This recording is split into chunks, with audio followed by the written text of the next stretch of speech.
Estabelecer as equações dos planos bissetores dos ângulos formados pelos planos XOZ e YOZ.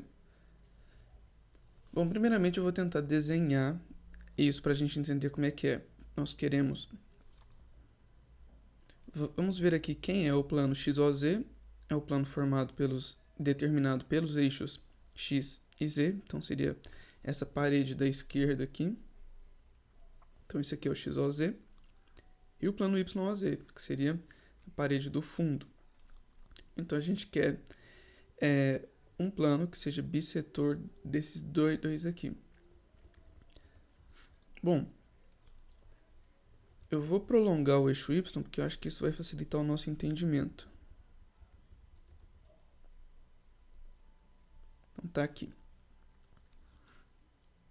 Se a gente considerar a vista superior, por exemplo, considera aqui como se a gente estivesse enxergando por cima. Então eu vou fazer assim.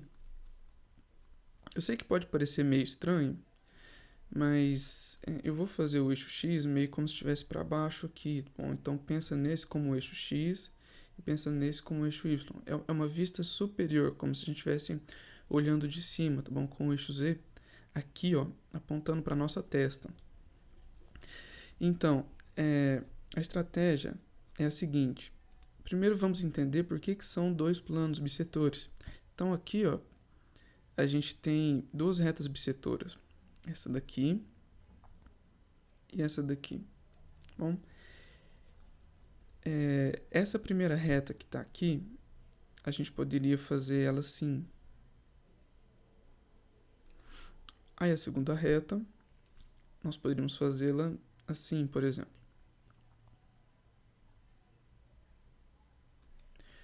Bom, em cima da primeira reta desenhada, a gente pode pegar esse plano aqui, ó.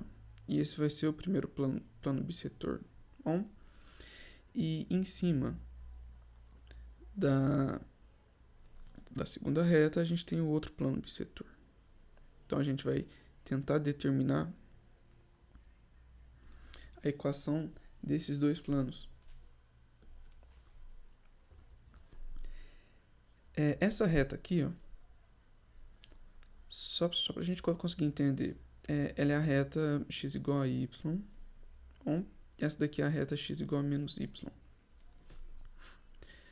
Esse aqui é mais simples de ver quando a gente está enxergando o plano normal. Então, x e y, essa reta aqui é bissetriz, x igual a y.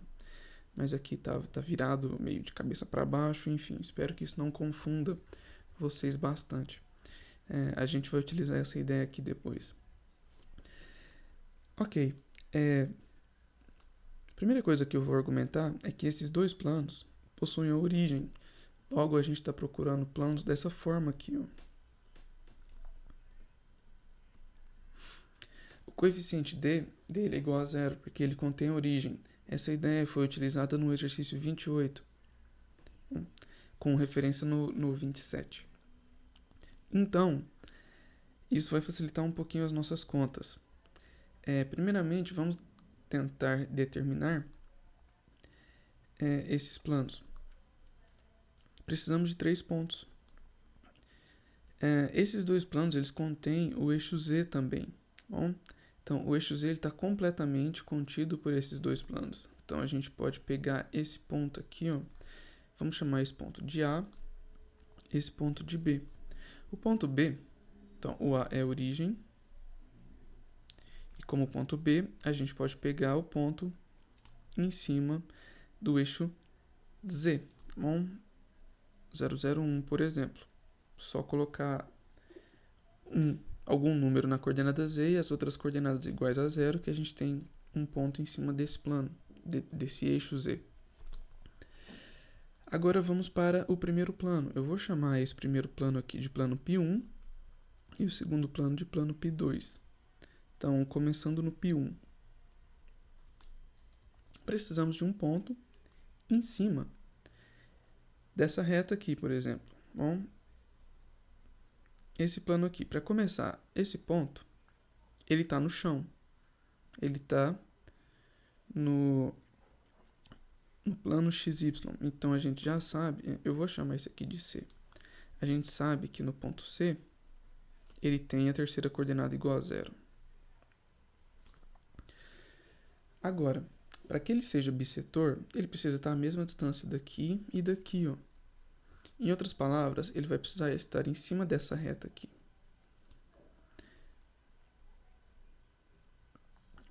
Bom, em cima dessa reta, como ele é bissetor, a gente tem que ter a coordenada x igual a coordenada y. Então é só a gente escolher algum número, por exemplo, 1 e 1. Agora vamos fazer os vetores, como nós fizemos em vários outros exercícios. Então, vetor AB, vetor AC. Então, AB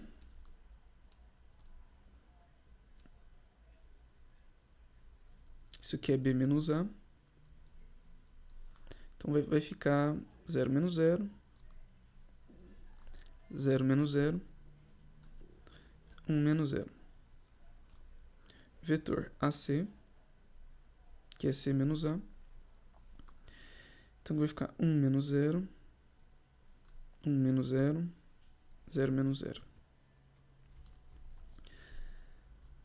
Bom, produto vetorial entre eles. Então, teremos o seguinte. Aqui 0, 0, 1. E aqui 1, 1, 0. Então, fazendo aí o produto vetorial, obteremos isso aqui. Então, aqui vai ficar 0 menos 1. Aqui, que é aquela que a gente inverte o sinal, 0 menos 1. Então, ir para cá mais 1. E aqui, 0, 0. Como vetor normal, vamos pegar o vetor. Vamos trocar esse sinal aqui para que essa primeira coordenada fique positiva. Só trocar o sinal de todo mundo. Então, esse é o vetor normal. A equação do plano vai ser a seguinte. Então, x, 1x menos 1y mais 0z mais d igual a 0. Mas lembra que a gente argumentou que o d é 0? Então, é isso aqui, ó. Então, essa é a equação do plano π1.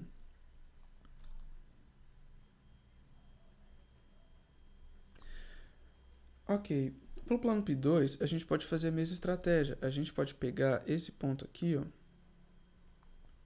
Por exemplo, ó, esse ponto ele tem uma coordenada x positiva. Então, a gente pode escolher, por exemplo, 1. A coordenada y dele está na mesma distância, mas é negativa. Então, a gente escolhe menos 1 e z é 0. Bom, agora, nesse caso aqui, eu vou fazer de uma forma mais rápida. Olha aqui. Como plano, deu x menos y igual a 0, ou seja, deu x igual a y. Bom, x igual a y é exatamente essa reta aqui, ó, onde o plano está se assentando. E a ideia é a seguinte, esse plano, que está aqui de laranjado, ele está contínuo no eixo z, tá? Ele não está dependendo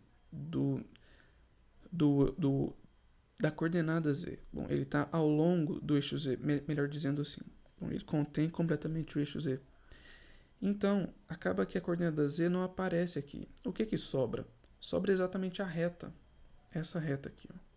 Bom, então, esse plano, como equação, possui a mesma equação que essa reta.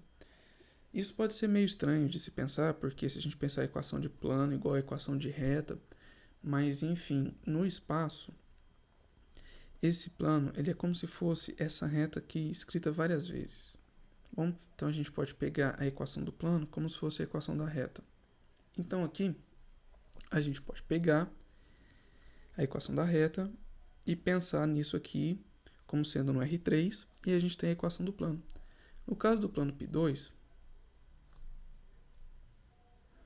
essa reta aqui é a reta x igual a menos y.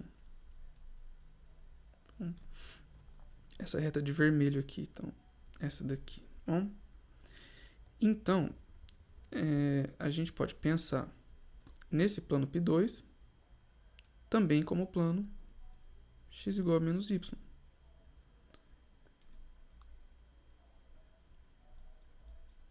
Ou x mais y igual a 0. Se você estiver fazendo algum trabalho para a faculdade, alguma coisa assim, eu sugiro que você não faça desse jeito rapidinho. Eu sugiro que você faça da mesma forma como nós fizemos para o primeiro plano, tá bom? Que é pegando esse ponto aqui, fazendo dois vetores, faz o produto vetorial e tal.